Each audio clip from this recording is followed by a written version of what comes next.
நிறைய பேருக்கு இந்த துஷ்ட கனவு ஒரு மிகப்பெரிய ஒரு பிரச்சனையாக இருக்கும்.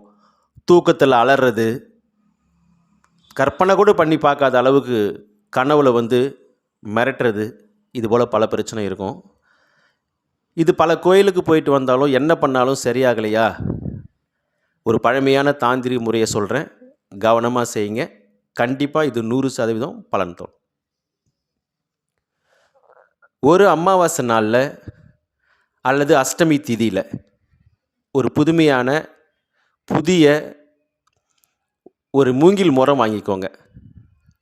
அந்த மூங்கில் மரத்தில் பெண் கோழி குஞ்சோட குருதியை அதில் தடவிக்குங்க.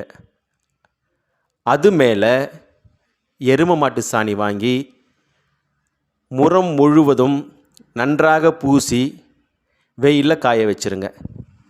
பிறகு சாயந்தரத்தில் எடுத்து நம்ம படத்தில் சொல்கிற மந்திரத்தை 21 வாட்டி சொல்லி உங்கள் வீட்டில் ஏதாவது ஒரு இடத்துல இந்த முறத்தை வச்சுடுங்க. கண்டிப்பாக எந்த விதமான துஷ்ட கனவுகளோ, கனவில் அலறது, தூக்கத்தில் கத்துறது, இது போன்ற எந்த ஒரு துஷ்ட சக்தி கனவுகளும் உங்கள் கனவில் வராது. அது மட்டும் இல்லை, வீட்டில் இருக்கிற யாருக்குமே இது வராது. இது ஒரு நல்ல ஒரு பாரம்பரிய முறையில் சொல்லப்பட்ட ஒரு தாந்திரிக முறை பரிகாரமாகும்.